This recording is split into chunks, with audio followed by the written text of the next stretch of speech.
Justiça anula a apreensão de cocaínas em Mangas após a entrada de policiais em galpão sem mandado. Essa notícia aqui foi divulgada essa semana com relação a uma operação que a Polícia Civil fez no ano passado, em 2021, ali em 30 de setembro de 2021. Essa operação aí contou com uma das maiores apreensões de drogas do país, chamada Operação Chupa Essa Manga. E a Polícia Civil investigou aí uma quadrilha internacional de tráfico de drogas durante vários meses. Vamos seguir a notícia aqui para a gente acompanhar. A Operação Chupa Essa Manga, que encontrou 700 kg de drogas em frutas, é considerada ilícita após agentes não justificarem a entrada em local onde estavam suspeitos de tráfico internacional. Presos são soltos e decisão divide especialistas, né? Vamos ver aqui o restante da notícia. Já era a noite do dia 30 de setembro do ano passado, 2021, quando policiais federais baseados em informações de inteligência observavam a movimentação no galpão em Itaguaí, na Baixada Fluminense. Os dados que possuíam apontavam que eram traficantes internacionais de drogas. Ao perceberem que viaturas da Polícia Civil se aproximavam, resolveram agir em conjunto. Os agentes descobriram quase 1 tonelada de cocaína escondida dentro de mangas, que tiveram seus caroços removidos. A ação foi considerada histórica, mas no último dia 30 de março de 2022, a Justiça taxou a operação de ilegal, anulou as provas e soltou os presos. O motivo? Os agentes não possuíam um mandado para entrar no local. O que acontece aqui? Algumas coisas que eu queria pontuar. A primeira coisa aqui, baseados em informações de inteligência.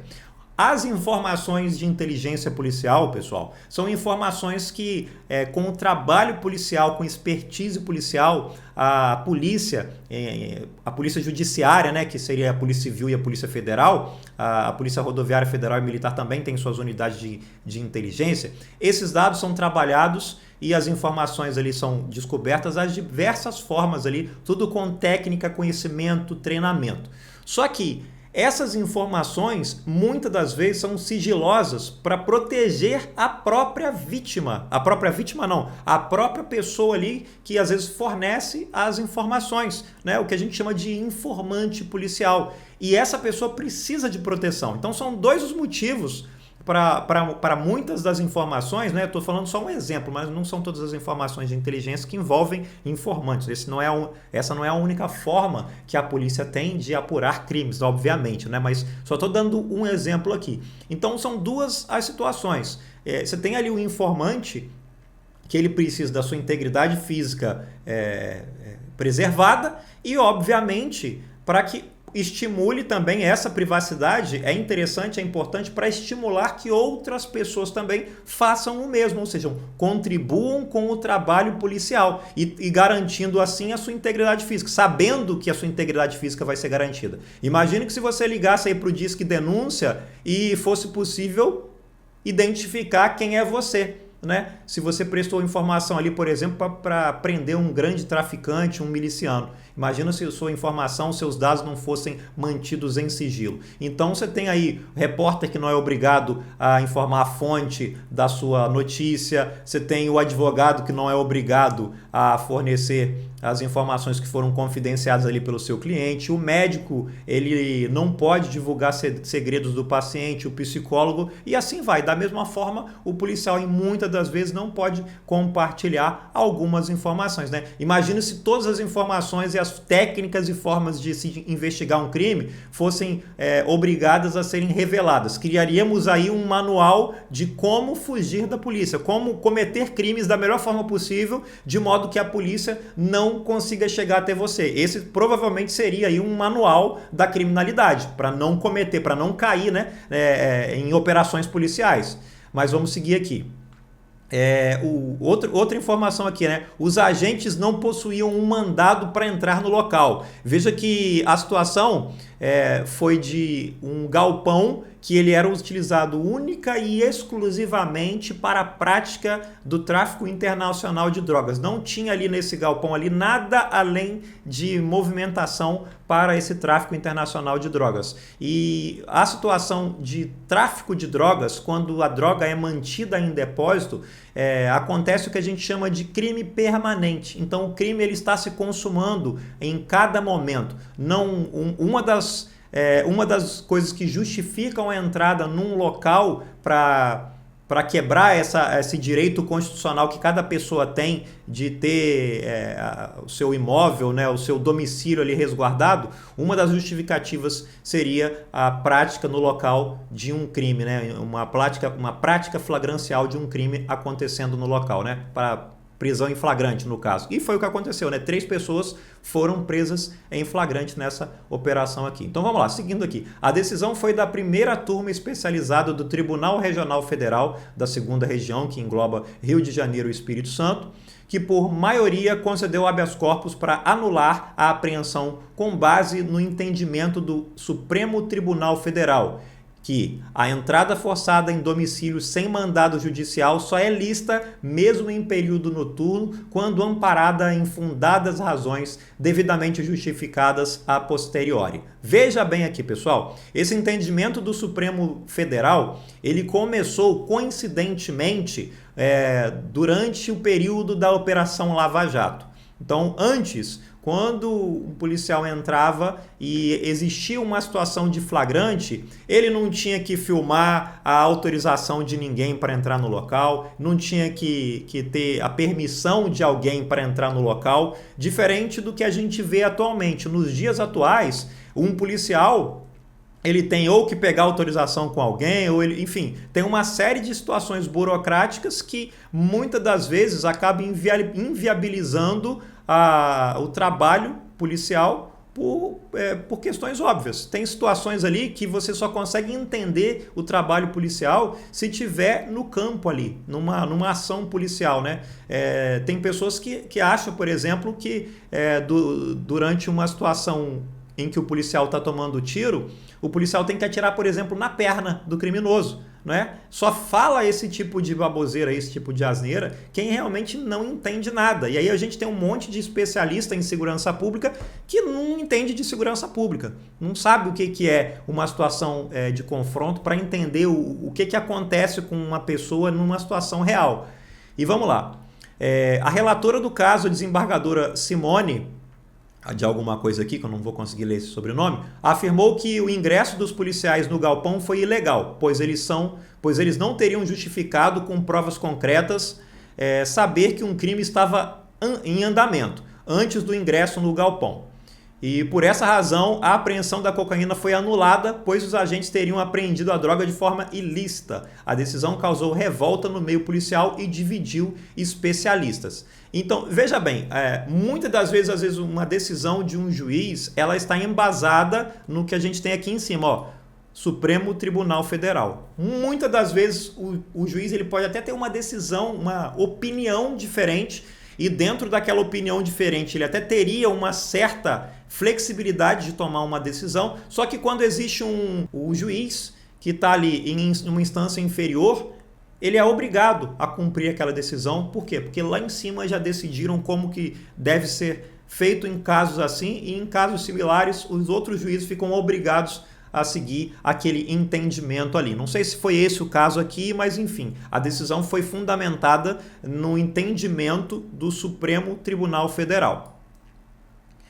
Para o advogado criminalista e professor universitário Gustavo Proença, o entendimento da justiça foi correto. O mandado é indispensável. Os policiais não justificaram a fundada suspeita de que ocorria um crime no local. O artigo 150 da lei diz que o compartimento não aberto ao público onde alguém exerce profissão ou atividade é considerado casa, ou seja, tem o mesmo entendimento de domicílio.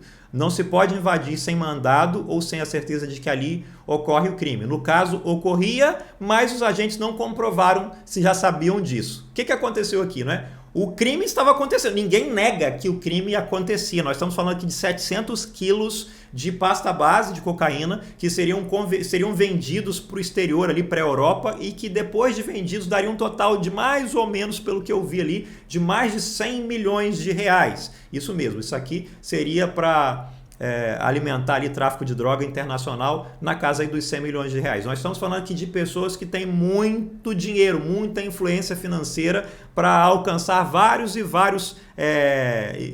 pessoas ali da sociedade, enfim, tem um lastro de criminalidade aqui, uma organização criminosa muito grande, muito influente, digamos assim.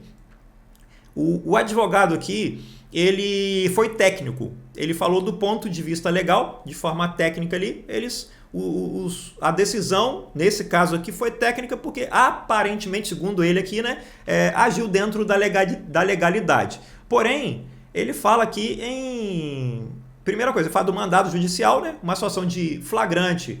Teoricamente, né, há um tempo atrás, pelo menos, não havia necessidade de mandado quando estava em situação de flagrante, mas parece que o entendimento mudou. Você, concurseiro, não considera uma notícia dessa aqui para fins de prova de concurso, tá? Porque pode ser que você vai errar se você erre uma questão, se fosse basear aqui na atual vida real que a gente vive aqui.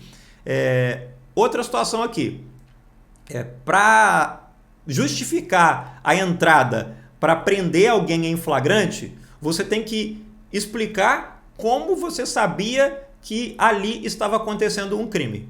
Pois bem, 700 quilos de cocaína foram apreendidos. Obviamente que ninguém adivinha um local estava sendo guardado uma quantidade dessa de drogas. E outra coisa aqui, nós estamos falando de uma investigação que durou meses. Escuta telefônica, uma rede aí de informantes, uma série de coisas que certamente tanto a Polícia Civil quanto a Polícia Federal tinham. E pelo visto aqui, a Polícia Civil chegou no local de forma independente, a Polícia Federal também, ou seja, as duas polícias judiciárias do país estavam alinhadas, mesmo que não estavam naquele momento ali trocando informações, e tinham convicção de que um crime estava acontecendo no local. Ora, mas isso não foi o suficiente para embasar e para justificar e para convencer, nesse caso aqui, de que eles sabiam que ali estava acontecendo um crime, né? Mas enfim, vamos seguir aqui, ó. A desembargadora citou na decisão ainda que o engenheiro provou que o cadeado do galpão foi arrombado. Em nota, a Polícia Civil afirmou que os criminosos, ao perceberem a proximidade das equipes,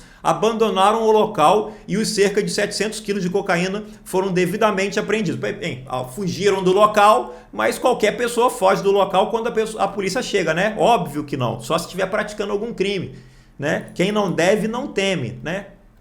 Mas enfim, também não foi suficiente para convencer aqui na decisão. Nós estamos falando aqui de uma decisão, pessoal, que eles estão presos aqui desde setembro do ano passado. Nós temos aí mais de 5 meses que eles estão presos. E quem prendeu foram pessoas também que conheciam de direito, ou seja, eles foram presos na delegacia, o delegado entendeu que ele estava preso, o juiz da audiência de custódia também, o juiz que deu a sentença entendeu que estava tudo certo também, que estava preso, e agora por algum motivo, né, alguém entendeu que havia uma ilegalidade ali, porque parece que 700 quilos de cocaína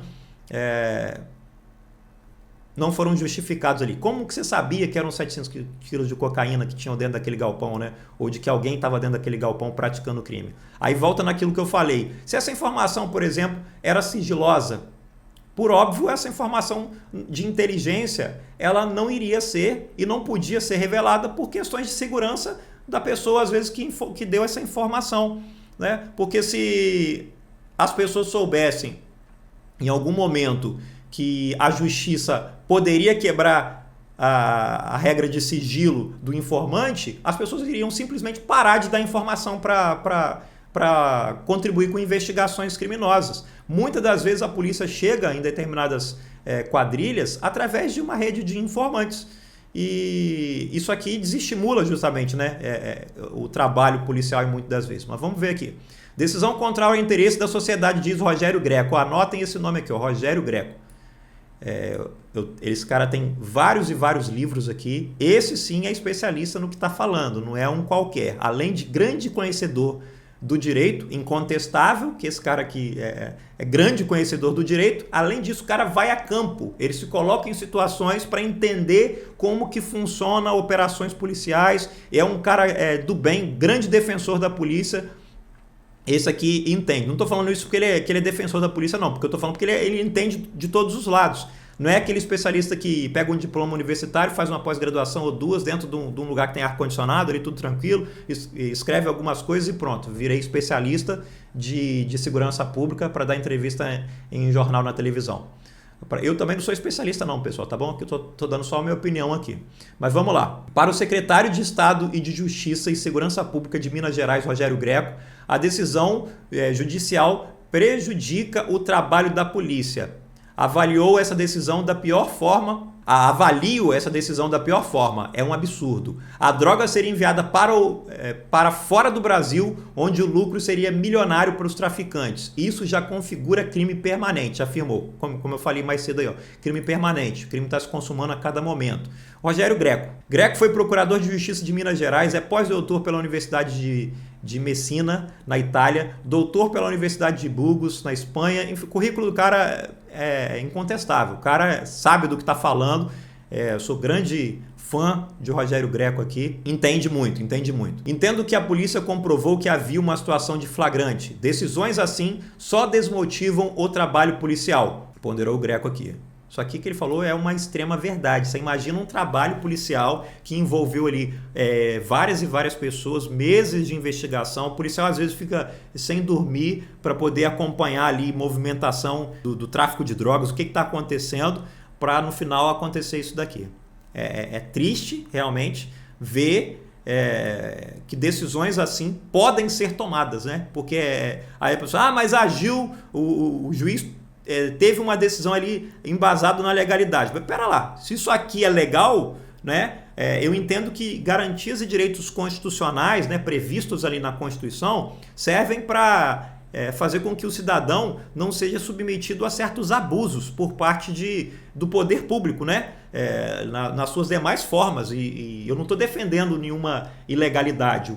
O que a gente tem que entender aqui é o seguinte: em um caso concreto desse, o mínimo que a gente tem que parar é para pensar, não, pera lá, do jeito que está a lei, o processo penal, o entendimento das cortes superiores, que muitas das vezes a lei é a mesma, né? E às vezes a lei é a mesma, só que em 2000 o entendimento do Supremo é um, em 2010 é outro, em 2020 é outro, em 2050 vai ser outro. Pera lá, a população fica à mercê ali de uma dúzia de pessoas com tamanho poder para influenciar em seus entendimentos e que vinculam muitas vezes outros juízes.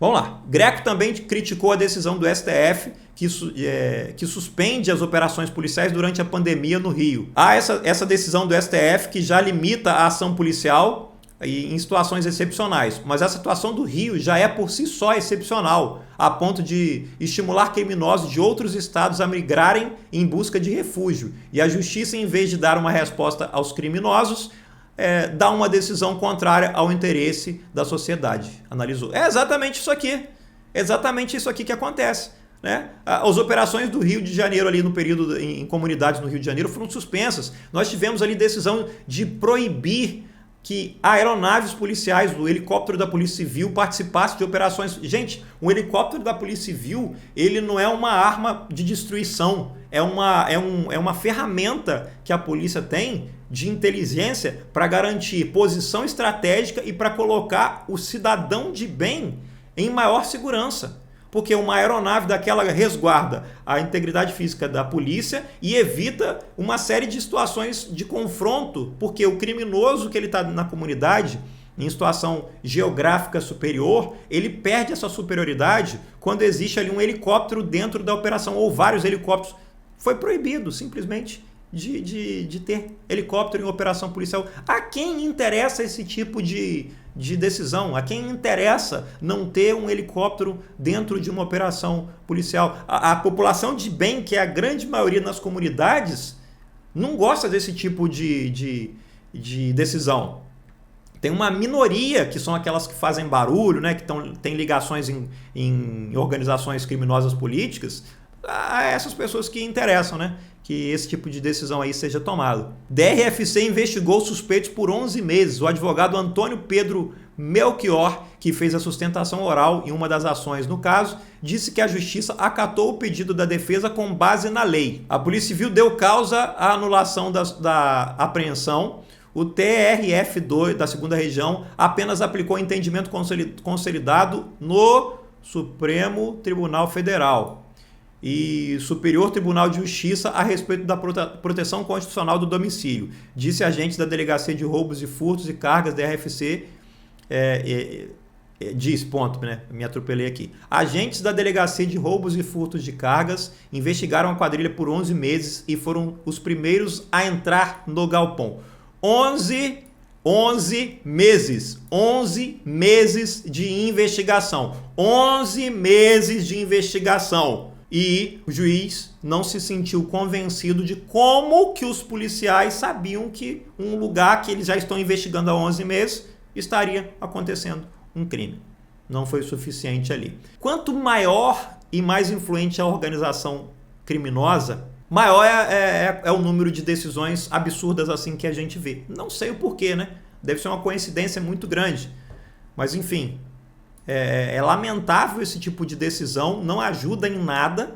E, como eu disse anteriormente aqui, isso aqui passou a ser muito comum após a situação da Operação Lava Jato aí também. Procurado, o Ministério Público Federal não informou se pretende recorrer da decisão. A Polícia Federal não se manifestou. No dia da operação, os agentes federais prenderam em flagrante os empresários Adriano dos Santos e Wanderson Pérez José, além do funcionário Matheus Henrique dos Santos. Todos tiveram suas prisões preventivas consideradas ilegais e estão em liberdade.